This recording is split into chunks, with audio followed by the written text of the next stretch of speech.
فرش التراب يضمني.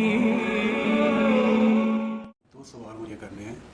پہلا یہ کہ جو لوگ دنیا سے چلے جاتے ہیں ہمارے بزرگ، ان کو ثواب پہنچانے کے لیے اگر ہم کسی کو بلاتے ہیں، بچوں کو یا کسی حافظ قرآن کو کہ قرآن پڑھے، تو کیا وہ ثواب انہیں ملتا ہے؟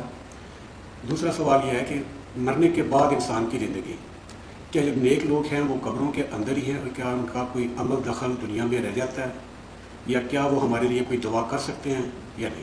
پلیز ذرا تفصیل سے اس معاملے میں روشنی فرمائیے.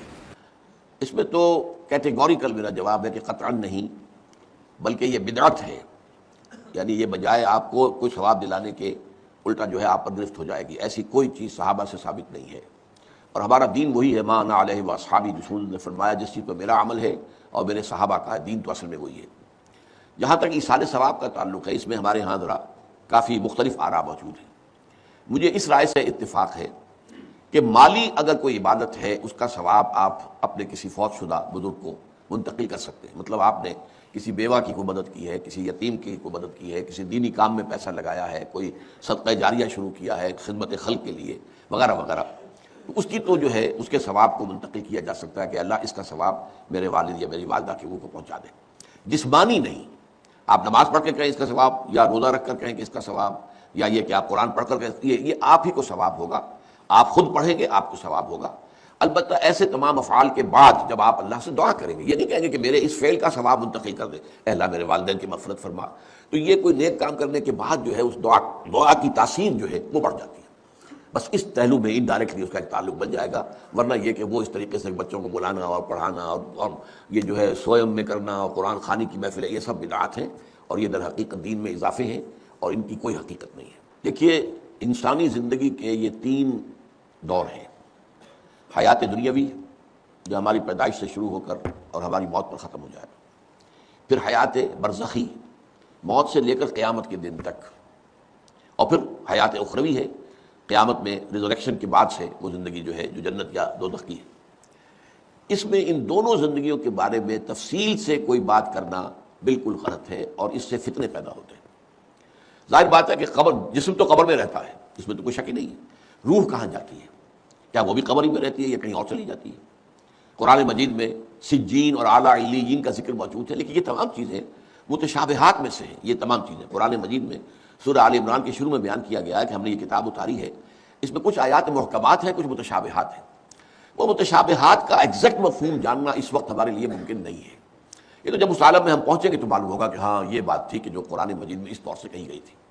لیکن یہ کہ اس وقت جو ہے جتنا کچھ ہمیں حدیث صحیح میں مل جائے یا قرآن میں مل جائے، اس عالم برزخ میں بھی یہ تو ہوتا ہے کہ جو نیک لوگ ہیں انہیں کچھ نہ کچھ جو ہے اثرات اچھے ان پر پڑتے رہتے ہیں، ان کی ارواح پر کہہ لیجئے، اور کچھ جو برے ہیں ان کے اوپر جو آخری انجام ہونا ہے اس کی کچھ ریفلیکشن ہوتی رہتی ہے، جس کو حدیث میں کہا گیا ہے کہ ہر قبر جو ہے وہ یا تو جنت کے باغیچوں میں سے ایک باغیچہ ہے یا دوزخ کے گڑھوں میں سے ایک گڑھا ہے.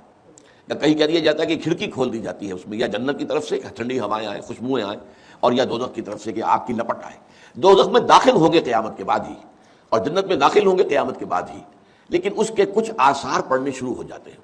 وہ جس کو انگریزی میں آپ کہتے ہیں coming events cast their shadows before, بعد میں آنے والے واقعات جو ہیں ان کے کچھ سائے جو ہیں پہلے سے آنے شروع ہو جاتے ہیں. تو اسی طرح سمجھیے کہ جو کچھ آخرت میں کسی انسان کے ساتھ ہونا ہے اس کا ایک عکس جو ہے وہ عالم برزخ میں شروع ہو جاتا ہے. اسی لیے قرآن مجید میں یہ بھی آیا ہے کہ یہ جو آل فرعون تھے یہ صبح و شام جہنم پر پیش کیے جاتے ہیں، اور قیامت کے دن پہ کہہ دیا جائے گا ادخلوا آل فرعون نار، ان کو داخل کر دو آگ کے اندر.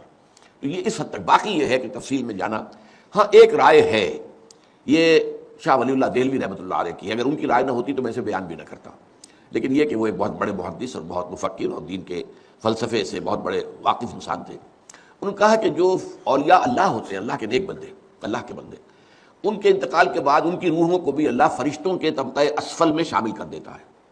یہ فرشتے ہیں نا، اس وقت بھی موجود ہیں.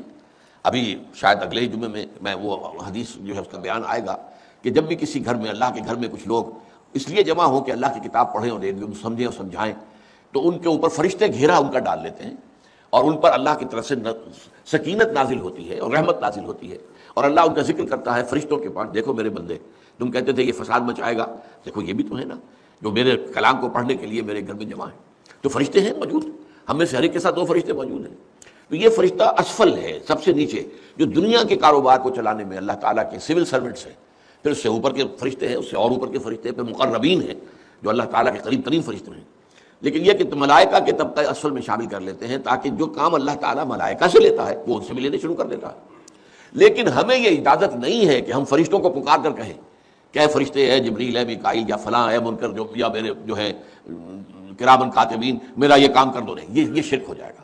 اسی طرح ہو سکتا ہے کہ انبیاء کی ارواح جو ہے وہ بھی اللہ تعالیٰ نے شامل کی ہوئی اس لشکر کے اندر، وہ کام کر رہے ہوں اور وہ اللہ تعالیٰ کے حکم سے مختلف معاملات جو ایگزیکیوٹ کرتے ہوں، لیکن ہم کسی کو پکار نہیں سکتے۔ بس یہ اگر آ گیا میدان تو یہ پھر شرک شروع ہو جائے۔